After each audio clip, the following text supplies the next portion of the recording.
დიადი მითები.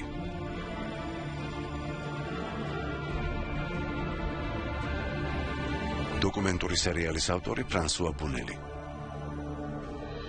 აფროდიტე, ვნებით მართული.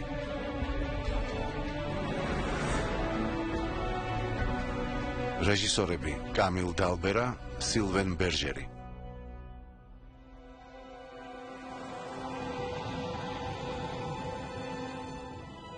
რა სილუეტი მოჩანს შორს ოკეანეში? ქალი. შიშველი ქალი ზღვის ქაფიდან ამოიმართა. ოქროსფერი თმა, თვალები ვარსკვლავებივით ციმციმა, სრულყოფილი ფიგურა.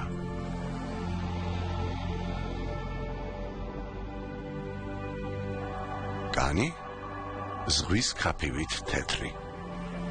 მას სილამაზით ვერც მოკვდავი და ვერც ქალღმერთი შეედრება. და რადგანაც იშვა იმ ქაფიდან, რომელსაც ბერძნები აფროს უწოდებდნენ, მას აფროდიტე დაარქვეს.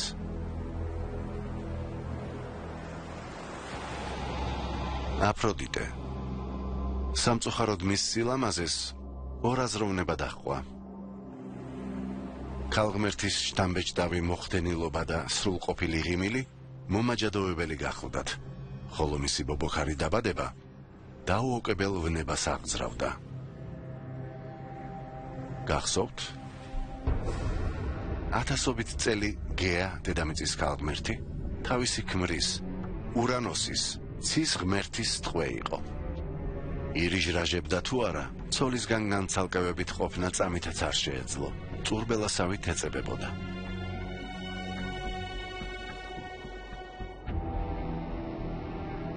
საბრალო გეას სული ეხუთებოდა. მაგრამ ის არ იყო ერთადერთი. მათი შვილებიც იგივეს გრძნობდნენ, ვინც ურანოსის შემაწუხებელი ქცევით იტანჯებოდა.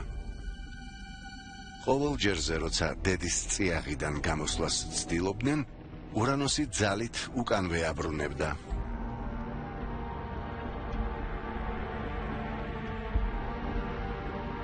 ასე ვეღარ გაგრძელდებოდა. გეამ შვილებს მამის წინააღმდეგ ამხედრება უბრძანა. დაასრულეთ, ჩამოაგდეთ, მოკალით, აუცილებლად. მაგრამ ურანოსთან დაპირისპირებას გეას შვილები ვერ ბედავდნენ. ერთის გარდა, რომელიც მათ შორის ყველაზე უმცროსი იყო, სახელად ქრონოსი. დედამ მას ფარულად გადასცა საზარელი იარაღი, კაჟისგან დამზადებული ნამგალი. ქრონოსი ჩრდილში იმალებოდა და ელოდა დროს, მუდამ დაუკმაყოფილებელი მამა ურანოსი გეასთან სექსუალური აქტისთვის როდის მივიდოდა. როდესაც ეს დრო დადგა, ქრონოსი გადმოხტა, ურანოსის სასქესო ორგანოებს ხელი მოკიდა, ნამგლის ერთი მოქნევით მოაჭრა და ოკეანეში გადააგდო.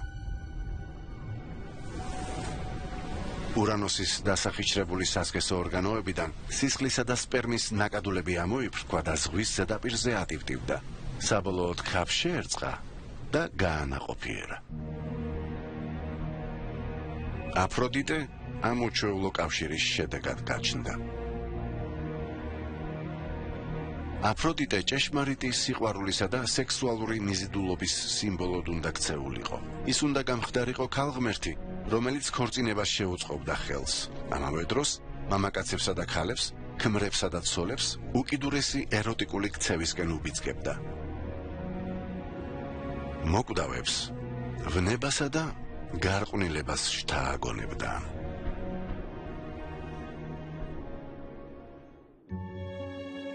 როგორც კი აფროდიტე ზღვის ქაფიდან ამოვიდა, ზეფიროსმა, დასავლეთის ქარის ღმერთმა, პაფოსის სანაპიროზე ყურეში, რომელიც კვიპროსის კუნძულის დასავლეთით მდებარეობს, ნიჟარაზე გადაიყვანა.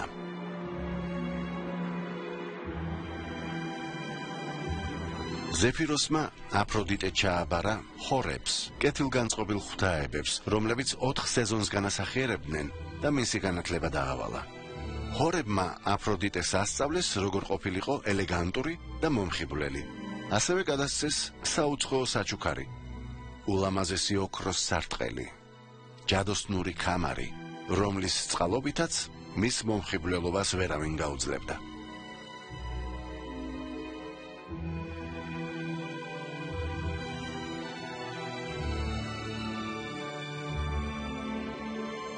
აფროდიტე მზად იყო. დადგა დრო ღმერთებისთვის წარედგინათ. როდესაც ოლიმპოს მთაზე მივიდა, იქ შეკრებილი ღმერთები ფეხზე წამოდგნენ და სილამაზისა და სიყვარულის ქალღმერთად ერთხმად გამოაცხადეს.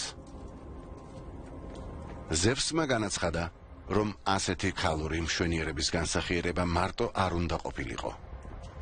მას ქმარი სჭირდებოდა. ზევსმა აფროდიტეს საქმროდ ყველასთვის მოულოდნელად თავისი ვაჟი, ხელოსნებისა და მჭედლების ღმერთი ჰეფესტოსი დაასახელა. ჰეფესტოსი, ლემნოსელი კოჭლი, ღმერთებს შორის ყველაზე მახინჯი. ის იმდენად შეუხედავი იყო, რომ დაბადებისას დედამისმა ჰერამ ზიზღით შეხედა და ჩვილი ოლიმპოს მწვერვალიდან გადააგდო. მიუხედავად ამისა, აფროდიტეს სულაც არ აშინებდა მისი რჩეულის სიმახინჯე. ისიც კი განაცხადა, რომ მის მიმართ გულწრფელ სიყვარულს გრძნობდა და ამის დასტურად შვილებსაც გაუჩენდა. 4-ს.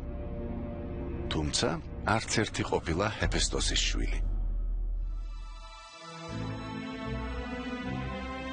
ქორწილის მეორე დღეს აფროდიტემ საყვარელი აირჩია. ღმერთ ურანოსის დასახიჩრებული სასქესო ორგანოებიდან დაბადებული ქალისთვის შეუძლებელი იყო შეწინააღმდეგებოდა მასში მოგიზგიზე ვნების ცეცხლს. მისი საყვარელი ჰეფესტოსისგან სრულიად განსხვავებული იყო. არესი, ომის ღმერთი, მაღალი ლამაზი და ათლეტური აღნაგობის ღვთაება. ჰეფესტოსი, რომელიც ღამით მუშაობდა, როგორც კი თავის სამჭედლოში წავიდა, სადაც ღმერთებისთვის იარაღსა და სამკაულებს ამზადებდა, არესი აფროდიტეს ლოგინში ჩაუწვა და გათენებამდე იქ დარჩა. ასეთი ურთიერთობა გრძელდებოდა.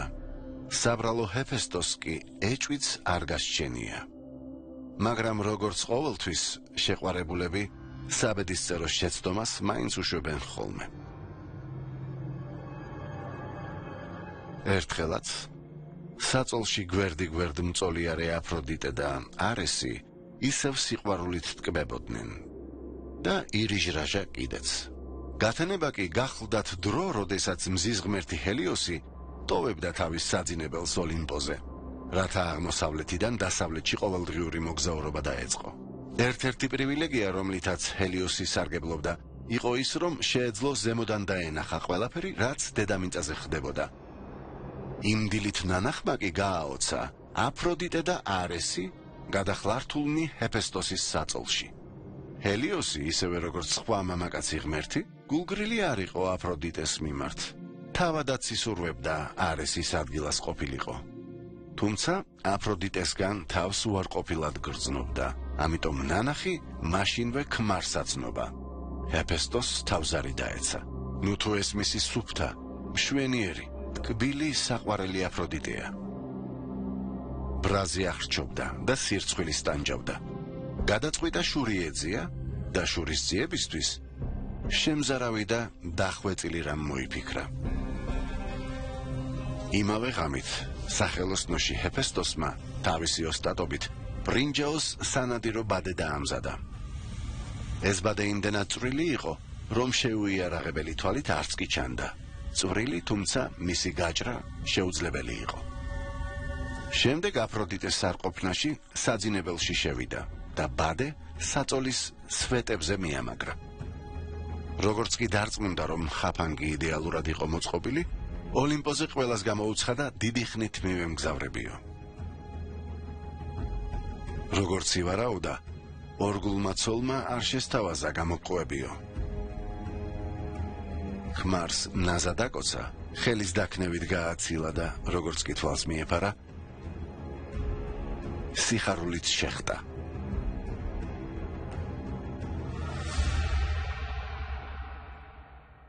იმ ღამით, როდესაც აფროდიტემ არესი მიიღო, რათა ვნების მორევში გადაშვებულიყვნენ, ჰეფესტოსიც იქვე იმალებოდა. დაინახა, რომ ცოლი ასე უსირცხვილოდ ღალატობდა. მწუხარებამ შეიპყრო და ხელები აუკანკალდა. ასეთ მდგომარეობაში შეძლებდა კი თავისი ჩანაფიქრის განხორციელებას.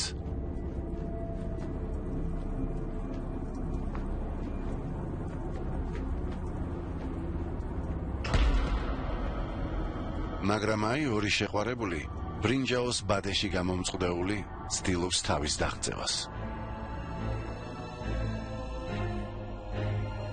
იმპო გააღვიძა. ღმერთები და ქალღმერთები მიიწვია, რათა მრუშობისა და დამცირების მოწმენი გამხდარიყვნენ. აღტაცებული ღმერთები მაშინვე მჭედელთან გაიქცნენ. აფროდიტე და არესი უკიდურესად დამამცირებელ მდგომარეობაში ბადეში გახვეულები იხილეს. ღმერთები გაუჩერებლად იცინოდნენ, დასცინოდნენ საყვარლებს. აპოლონმა ჰერმეს ზუბიცგა და ჩაშჩურჩულა. აღიარე, უარს არ იტყოდი ახლა არესის ადგილას შენ რომ იყო. რა თქმა უნდა არა, უპასუხა ჰერმესმა. მაშინაც კი თუნდაც სამბადეში იყო გახვეული. პოსეიდონმა ყველა დეტალი გაითვალისწინა. ჰერმესის მსგავსად ისიც მოხიბლული იყო აფროდიტეს შიშველის სხეულით. მას სურდა ჰეფესტოსის მიმართ თანაგრძნობა გამოეხატა, მაგრამ საბოლოოდ საყვარლების გათავისუფლებას თხოვა. ჰეფესტოსი იმ პირობით დათანხმდა, თუ ორივეს ოლიმპოდან განდევნიდნენ. თან გააფრთხილა, თუ პირობას არ შეასრულებ, თვითონ შენ აღმოჩნდები მათ ადგილას ბადის ქვეშო. ზევს სურდა ეს სასაცილო სანახაობა სწრაფად დასრულებულიყო. თავისი ძმის, პოსეიდონის წინადადებას დათანხმდა და საქმეც დაიხურა. გათავისუფლების შემდეგ არესი თრაკიაში გადასახლდა. რაც შეეხება აფროდიტეს, როგორც ჩანს, ის დიდად არ შეწუხებულა ამ უიღბლო ამბით. გათავისუფლების შემდეგ გადაწყვიტა კვიპროსზე დაბრუნებულიყო. მაგრამ გამგზავრებამდე ჰერმესის აღფრთოვანებულ მზერას ვეღარ გაუძლო. ერთი ღამე მასთანაც გაატარა. მათი ამ კავშირიდან დაიბადა ბავშვი, ნახევრად კაცი, ნახევრად ქალი. ჰერმაფროდიტი.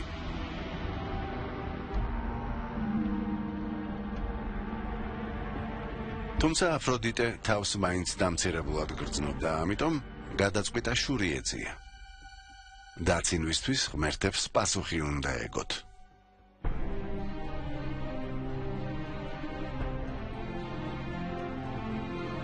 ვიდრე ოლიმპოს მთას დატოვებდა, ქალღმერთმა ღალატის თესლის თესვა დაიწყო.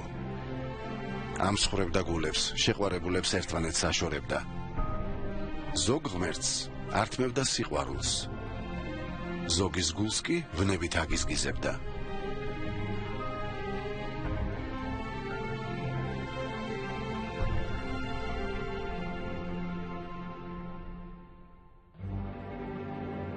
თუმცა ერთ დღეს თავად აფროდიტეც დაიტანჯა სიყვარულით.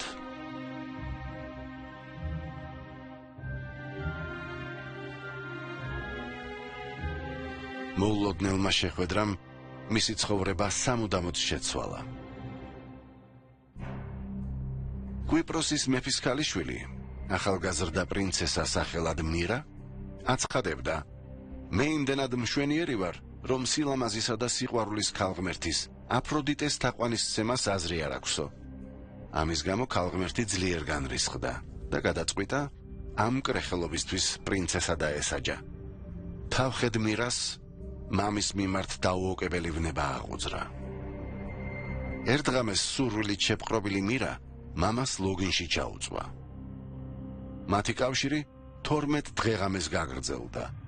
აფროდიტეს მიერ მონუსხული მამა ქალიშვილს ვერ ცნობდა. 13 დღის გათენებისას მამამ ძრწოლით აღმოაჩინა, თუ რა ხაფანგში გააბა ქალიშვილმა. მან აიღო ხმალი და ღმერთებს სთხოვა ეპატიებინათ მისთვის ის, რასაც აპირებდა.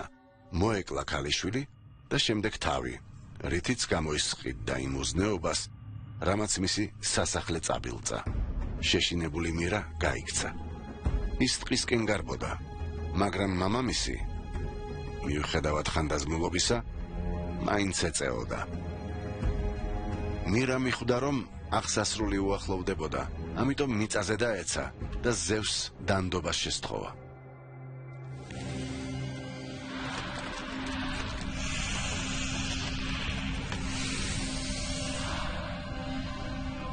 მისი ცრემლებით შეძრული ღმერთების მეფე დათანხმდა და გადაწყვიტა გოგონა გადაერჩინა. მირა ხედაქცია და სწორედ იმ ადგილას გაიდგა ფესვები. გარდაქმნის შემდეგ მირა განაგრძობდა ტირილს. მისი ცრემლები უძვირფასეს საგანძურად იქცა, უხრწნელობის ბალზამად, მირონად.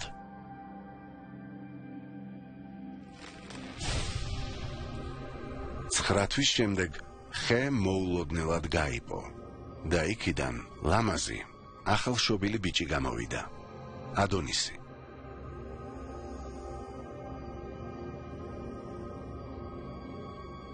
აფროდიტე ამ საოცარი დაბადების მომსწრე გახდა.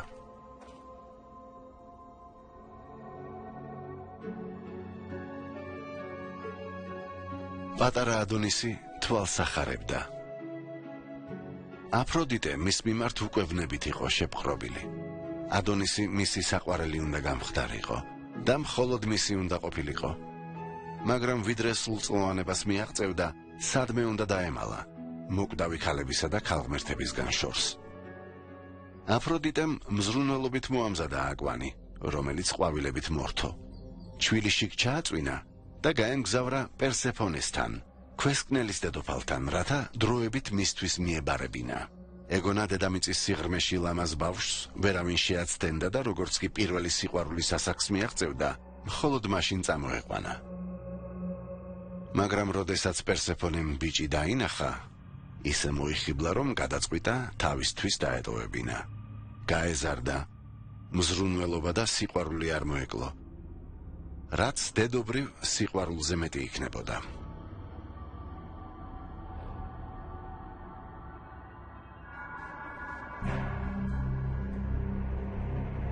გავიდა წლები.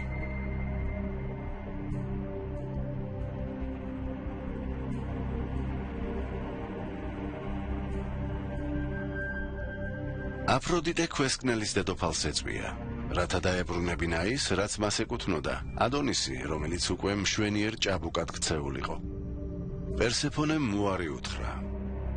აფროდიტემ გააპროტესტა. ორი ქალღმერთის ყვირილით შეშფოთებული ზევსი იძულებული გახდა ჩარეულიყო. რადგან არც ერთი უკან არ იხევდა, ზევსმა დავა თვითონ გადაწყვიტა. წელიწადის 1/3 ადონისი პერსეფონესთან იცხოვრებდა, მეორე 1/3 აფროდიტესთან და მესამე იქ, სადაც თვითონ აირჩევდა. პერსეფონემ ერთი პირობა ითხოვა. როდესაც აფროდიტე ადონისთან იქნებოდა, ქალღმერთს არ უნდა ეტარებინა თავისი ჯადოსნური კამარი, რომლითაც შეეძლო ნებისმიერი მამაკაცი შეეცდინა. აფროდიტემ თავი მოაჩვენა თითქოს ამ პირობაზე თანახმა იყო. ადონისთან პირველივე დღეს ეს შეთანხმება დაარღვია. რამდენიმე საათში ადონისი მონუსხული იყო. მხოლოდ აფროდიტეს ხედავდა, მხოლოდ მასზე ოცნებობდა, მხოლოდ მისი სახელის წარმოთქმა შეეძლო. როდესაც წლის მესამედი დადგა და უნდა აერჩია სად იცხოვრებდა, გადაწყვიტა აფროდიტესთან დარჩენილიყო. პერსეფონე განრისხდა. როგორ გაბედა აფროდიტემ მისი მოტყუება. არაუშავდა, იგი შურს იძიებდა ადონისზე. პერსეფონე თრაკიაში გაემგზავრა, რათა ეპოვა მგზნებარე, ომის მოყვარე ღმერთი არესი, რომელიც აფროდიტეს ყვარელი იყო. არეს აუწყა, რომ მისმა ვნებიანმა საყვარელმა მას უბრალო მოკვდავი ამჯობინა. უფრო მეტი და ამატამა თანაც ქალურია. ამაყი არესი შეურაცხყოფილია და მძვინვარებს. უბრალო მოკვდავი?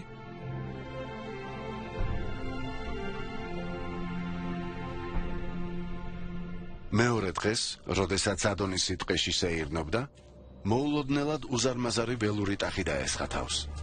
ეს თავად არესი გახლდათ გარდასახული. ადონისმა სცადა გზიდან გადაეხვია, მაგრამ ტახმა ძლიერ დაარტყა და მიწას დაანარცხა. აფროდიტემ ყველაფერი დაინახა. მაგრამ გვიანი იყო. მშვენიერი ადონისი დაიღუპა. პერსეფონემ ქვესკნელის დედოფალმა გაიმარჯვა.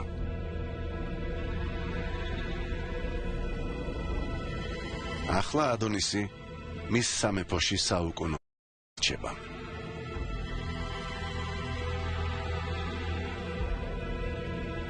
აფროდიტე თავის პირველ და უკანასკნელ ნამდვილ სიყვარულს ვერასდროს დაივიწყებს.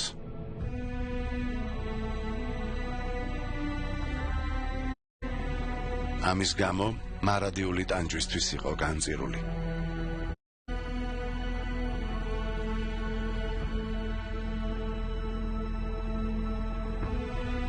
აფროდიტეს ხიბლი მოკვდავებსა და ღმერთებზე ერთნაირად მოქმედებდა. სხვა ქალღმერთები კი მისი საქციელით შეშფოთებულნი იყვნენ. ეჭვიანობდნენ, ცდილობდნენ აფროდიტე ახლოს არ მიეშვათ. ერთ დღესაც დავა წარმოიშვა.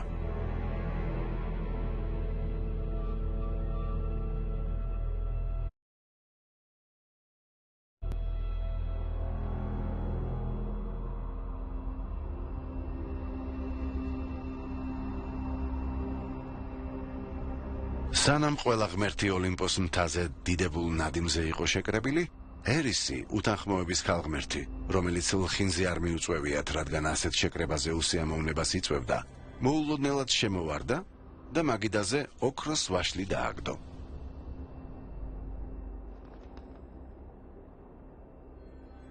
ვაშლს ეწერა ყველაზე მშვენიერისთვის.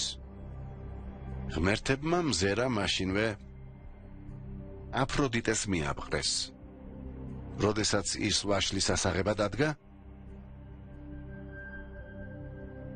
კიდევ ორი ქალღმერთი წამოიმართა. ჰერა, ზევსის ცოლი და ათენა, ზევსის ქალიშვილი. სამი ქალღმერთიდან რომელი გამოცხადდებოდა ყველაზე ლამაზად?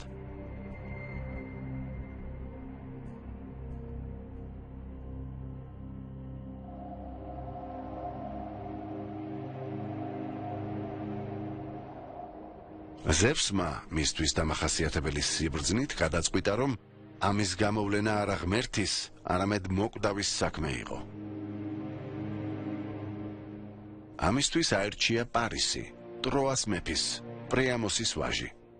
ჰერმესმა სამივე ქალღმერთი იდას მთაზე მიიყვანა, სადაც ჭაბუკი პარისი თავის ცხვრის ფარას მწყემსავდა. მას უბრძანეს დაესახელებინა აფროდიტეს, ჰერასა და ათენას შორის, რომელი იმსახურებდა სილამაზის ქალღმერთის წოდებას. საბრალო პარისმა აღიარა, რომ არჩევანის გაკეთება უჭირდა. ჰერა დაპირდა, რომ თუ ყველაზე ლამაზ ქალღმერთად სწორედ მას გამოაცხადებდა, ისეთი სამეფოთი დააჯილდოვებდა, რომელიც მოკვდავს არასდროს ბოძებია. და ის გახდებოდა უდიადესი პრინცი აქამდე არ ნახული. აღფრთოვანებული პარისი ჰერას არჩევას აპირებდა, მაგრამ ამ დროს ათენა წამოდგა. პარისს უთხრა, მას აირჩევდა, ბრძოლაში უძლებელს გახდიდა. ის იქნებოდა უდიადესი გმირი, რომელიც კი ოდესმე ენახა სამყაროს. მოხიბლული პარისი უკვე ათენას დასახელებას აპირებდა. მაგრამ ახლა აფროდიტეს ჯერი დადგა. თავისი მომაჯადოებელი ხმით ჭაბუკს აუწყა, რომ თუ მას აირჩევდა, საცოლედ მშვენიერ სპარტელ ქალს, ელენას შესთავაზებდა, რომელიც იმ დროს სხვაზე იყო დანიშნული და პარისი გახდებოდა ყველაზე მიმზიდველი მიჯნური. პარისმა უყოყმანო დაიღო ოქროს ვაშლი და აფროდიტეს გადასცა.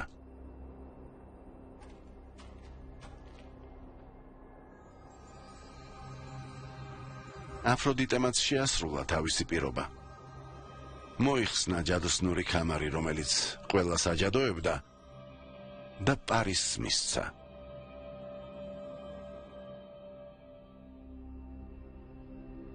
შემდეგ სპარტაში გააცილა, სადაც მშვენიერ ელენეს ახალგაზრდა კაცის მიმართ მგზნებარე ვნება შთაუნერგა. იგივე დღეს წყვილი ტროაში გაიქცა. მაშინ ვერავინ წარმოედგენდა, რომ ეს ქმედება 10 წლიან ომს. ტროას ომს დაუდებდა სათავეს.